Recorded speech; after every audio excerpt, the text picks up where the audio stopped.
Hi good morning. ಎಲ್ಲರೂ ಹೇಗಿದ್ದೀರಾ? ಚೆನ್ನಾಗಿದ್ದೀರಾ ಅಂತ ಅಂದ್ಕೊಳ್ತೀನಿ. ನಾನು ಇವತ್ತಿನ ವ್ಲಾಗ್ ಅಂತ ಏನಿಲ್ಲ, ಒಂದಿಷ್ಟು ನಿಮ್ಗಳ ಜೊತೆ ಶೇರ್ ಮಾಡ್ಕೋಬೇಕು ಅನ್ನೋದಕ್ಕೋಸ್ಕರ ನಾನು ವೀಡಿಯೋನ ಮಾಡ್ತಾಯಿದ್ದೀನಿ. ಯಾಕೋ ನನಗೂ ಕೂಡ ಸ್ವಲ್ಪ ಒಂದು ವಾರದಿಂದ ಈಚೆಗೆ ಎಲ್ತೆ ಸರಿಯಿಲ್ಲ, ಈಗ ಬಿಸಿಲು ಜಾಸ್ತಿ ಆಯಿತು. ಮತ್ತು ನಾನು ಮೆಡಿಷನ್ ಎಲ್ಲ ತಗೊಳ್ತಾ ಇರ್ತೀನಿ ಅಲ್ವಾ, ಸಿಕ್ಕಾಬಟ್ಟೆ ಡೈಲಿ ರೆಗ್ಯುಲರಾಗಿ ಮೆಡಿಷನ್ನು ನನ್ನ ಫಾಲೋವರ್ಸ್ ಗೊತ್ತಿರುತ್ತೆ ನನಗೆ ಏನಕ್ಕೆ ಮೆಡಿಷನ್ ತಗೊಳ್ತೀನಿ ಅಂತ ಹೇಳ್ಬಿಟ್ಟು. ನನಗೆ ಗರ್ಭಕೋಶ ಮತ್ತು ಅಡ್ಡಾಸೆ ಎಲ್ಲ ತೆಗೆದಿರೋದ್ರಿಂದ ಹಾರ್ಮೋನ್ಸ್ ಚೇಂಜ್ ಆಗೋಲ್ಲ.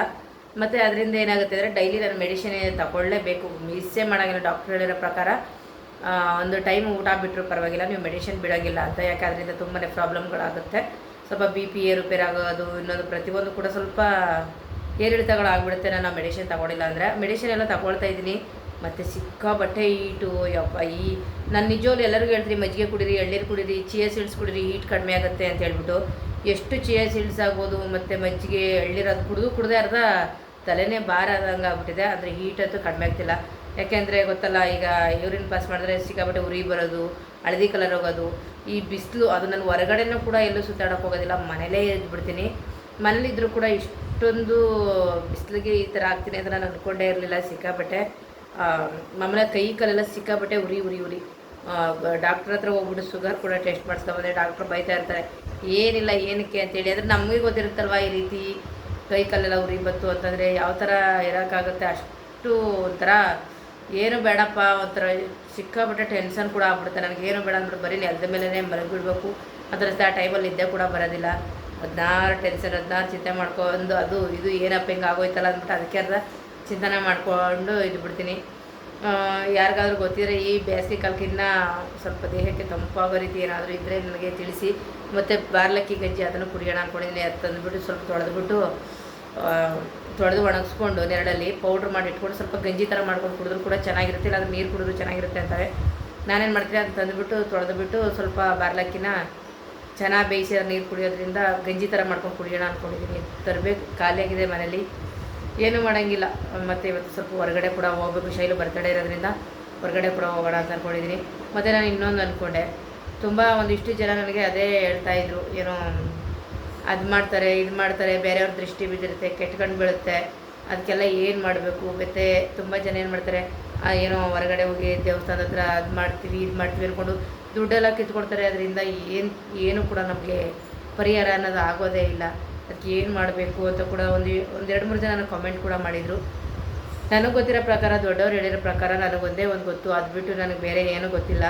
ಯಾಕೆಂದರೆ ನಾನು ಜಾಸ್ತಿ ಶಾಸ್ತ್ರ ಸಂಪ್ರದಾಯ ಮತ್ತೊಂದು ಮಾಟ ಅದೆಲ್ಲ ಜಾಸ್ತಿ ನಂಬಕ್ಕೆ ಹೋಗಲ್ಲ. ಹೋದರೆ ಒಂದು ದೇವಸ್ಥಾನಕ್ಕೆ ಹೋಗ್ತೀನಿ, ಶಿವ ಅಂತ ನನ್ನ ಮನೇಲಿ ಏನು ಪ್ರಾಬ್ಲಮ್ ಇರುತ್ತೆ ಅದನ್ನು ಕೂತ್ಕೊಂಡು ಒಂದು ಮನಸ್ಸಿನಲ್ಲಿ ಹೇಳ್ಕೊಂಡು ನಾನು ಪೂಜೆ ಪುನಸ್ಕಾರಗಳನ್ನ ಮಾಡಿಸ್ಕೊಂಡು ಬರ್ತೀನಿ ಹೊರತು ಬೇರೆಯವ್ರ ಥರ ಒಂದು ಅಲ್ಲಿ ಇಲ್ಲಿ ಅಂತ ಸುತ್ತಕ್ಕೆಲ್ಲ ಜಾಸ್ತಿ ಹೋಗೋದಿಲ್ಲ. ಯಾಕಂದರೆ ಜಾಸ್ತಿ ಕೂಡ ನನಗೆ ಅದರಲ್ಲ ಇಂಟ್ರೆಸ್ಟ್ ಕೂಡ ಇರೋಲ್ಲ.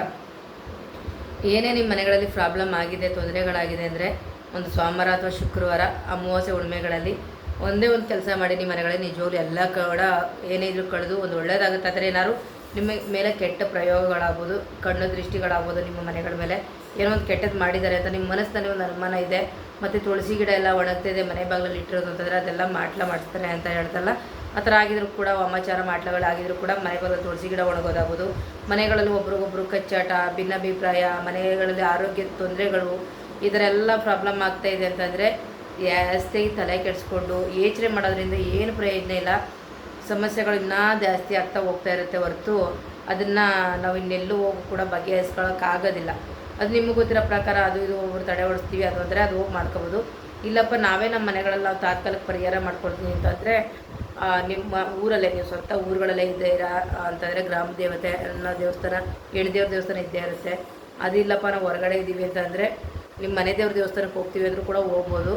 ಮತ್ತು ಅದಿಲ್ಲ ಅಂತಂದರೆ ಇಲ್ಲಿ ದುರ್ಗಾ ಪರಮೇಶ್ವರಿ, ಈ ಥರ ಚಾಮುಂಡೇಶ್ವರಿ, ದೇವರ ದೇವಸ್ಥಾನದ ಹತ್ರ ಹೋಗ್ಬಿಟ್ಟು ನೀವು ಮಾಡಬೇಕಾದ್ರೆ ಒಂದೇ ಒಂದು ಪರಿಹಾರ, ತೆಂಗಿನಕಾಯಿನ ತಗೊಳ್ಳಿ. ಚೆನ್ನಾಗಿರೋದು ಒಂದು ನೀರಿರುವಂಥದ್ದನ್ನ ತೆಂಗಿನಕಾಯಿನ ತಗೊಬಿಟ್ಟು ಕರ್ಪೂರನ ಹಚ್ಕೊಳ್ಳಿ. ಕರ್ಪೂರನ ತೆಂಗಿನಕಾಯಿ ಮೇಲೆ ಹಚ್ಚಿಟ್ಕೊಳ್ಳಿ.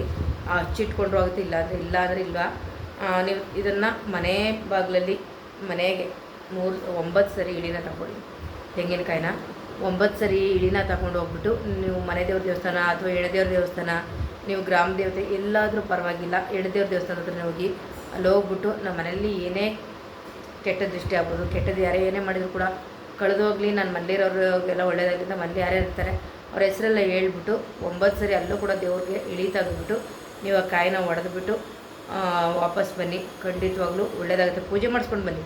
ದೇವಸ್ಥಾನದೊಳಗಡೆ ಹೋಗಿ ಹೊಡೆದ್ಬಿಟ್ಟು ನೀವು ಇಳಿ ತೆಗೆದು ಹೊಡೆದ್ಬಿಟ್ಟು ದೇವಸ್ಥಾನದೊಳಗಡೆ ಹೋಗಿ ಪೂಜೆ ಪುನಸ್ಕಾರಗಳನ್ನ ಮಾಡಿಸ್ಕೊಬರ್ತೀವಿ ಅಂತಂದರೆ ಹೋಗಿ ಪೂಜೆ ಪುನಸ್ಕಾರಗಳನ್ನ ಮಾಡಿಸ್ಕೊಬಂದು ಸ್ವಲ್ಪ ಅಲ್ಲಿಂದ ಬಂದು ವಿಭೂತಿ ಕುಂಕುಮ ಏನಾದ್ರು ದೇವ್ರ ಹತ್ರ ತಗೊಂಡು ಬರೋ ತಂದುಬಿಟ್ಟು ನೀವು ಮನೆಗೆ ಬರೋ ಅಷ್ಟರಲ್ಲಿ ಮನೆಗೆ ಬರ್ಬೇಕಾದ್ರೆ ಮನೆ ಬಾಗಿಲಲ್ಲಿ ಹೊರಗಡೆ ಕಾಲು ತೊಳ್ಕೊಂಡು ಮನೆ ಬಾಗಿಲಲ್ಲಿ ಒಂದು ಕರ್ಪೂರನ ಹಚ್ಬಿಟ್ಟು ನೀವು ಮನೆ ಒಳಗಡೆ ಬನ್ನಿ.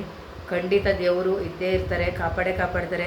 ನಮಗೇನಾದರೂ ಕೆಟ್ಟದ್ದು ಮಾಡ್ತೀವಿ ಅಂತಂದರು ಅವ್ರು ಚೆನ್ನಾಗಿರಲಿ.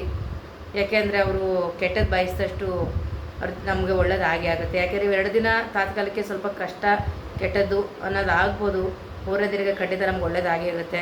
ಅದೇ ನಮಗೆ ಕೆಟ್ಟದ್ದು ಕೇಳೋದು ಬಯಸ್ಕೊಂಡಿರ್ತಾರಲ್ಲ ಅವ್ರ ಜೀವನ ಪರ್ಯಂತ ಅವ್ರು ಅನುಭವಿಸ್ಬೇಕಾಗುತ್ತೆ. ಅದನ್ನು ನಾವೇ ನಮ್ಮ ಕಣ್ಣಾರ ನೋಡ್ಕೊಂಡು ಹೋಗ್ತಾ ಇರಬೇಕಾಗುತ್ತೆ. ಯಾಕೆಂದರೆ ನಾನು ಅಂಥವ್ರನ್ನ ಕಣ್ಣಲ್ಲಿ ನೋಡ್ಬಿಟ್ಟಿದ್ದೀನಿ. ಕೆಟ್ಟದನ್ನ ಬಯಸಿ ಕೆಟ್ಟದನ್ನ ಮಾಡಿದವರು ಕೆಟ್ಟದನ್ನ ಇವ್ರು ಕೆಟ್ಟದಾಗಲಿ ಅಂತಂದವರು ಅವ್ರು ಏನಾಗಿದ್ದಾರೆ ಅಂತ ಕೂಡ ನೋಡಿದ್ವಿ. ನಾವು ಯಾರೋ ಒಬ್ರು ಕೆಟ್ಟದ್ದು ಮಾಡಿದ್ರು ಅಂದ್ಬಿಟ್ಟು ನಾವು ಕೂಡ ಅವ್ರಿಗೆ ಕೆಟ್ಟದನ್ನ ಯಾವತ್ತೂ ಬಯಸಬಾರ್ದು. ಕೆಟ್ಟದ್ದು ನಾವು ಎಷ್ಟು ಬಯಸ್ತೀವಿ ಇನ್ನೊಬ್ರಿಗೆ ಅದು ನಮ್ಗೆ ಕೂಡ ಕೆಟ್ಟದಾಗುತ್ತೆ. ಚೆನ್ನಾಗಿರಲಿ, ದೇವರೇ ನಮ್ಗೆ ಒಳ್ಳೇದು ಮಾಡಪ್ಪ ಅಂತ ಕೇಳಿಕೊಂಡು ನಮಗೊಂದು ಬಗೆಹರಿಸ್ಕೊಂಡು ನಮ್ಗೆ ಒಳ್ಳೇದನ್ನ ಮಾಡ್ಕೊಳ್ಳೋದು ನೋಡ್ಬೇಕು ಹೊರತು ಇನ್ನೊಬ್ರು ನಾವು ಕೆಟ್ಟದನ್ನ ಯಾವುದೇ ಕಾರಣಕ್ಕೂ ಯಾವತ್ತೂ ಕೂಡ ನಾವು ಬಯಸಕ್ಕೆ ಹೋಗ್ಬಾರ್ದು. ಯಾಕೆಂದರೆ ಮಾಡಿದ್ದುಣ್ಣ ಮಾರಾಯ ಅಂತೇಳಿ ನಾವೇನು ಮಾಡ್ತೀವಿ ಅದನ್ನು ನಾವೇ ತಿನ್ನಬೇಕಾಗುತ್ತೆ, ನಾವೇ ಉಣ್ಬೇಕಾಗುತ್ತೆ. ಕರ್ಮ ರಿಟರ್ನ್ ಖಂಡಿತವಾಗ್ಲು. ಒಂದು ಮನೆ ಹಾಳು ಮಾಡಿಬಿಡ್ತೀವಿ, ಒಂದು ಮಕ್ಕಳ ಚಾಡಿ ಹೇಳ್ಬಿಡ್ತೀವಿ, ಇನ್ನೊಬ್ಬರ ಮನೆಗೆ ನಾವು ಅವ್ರ ಮೇಲೇನೋ ಎತ್ತು ಕಟ್ಬಿಡ್ತೀವಿ.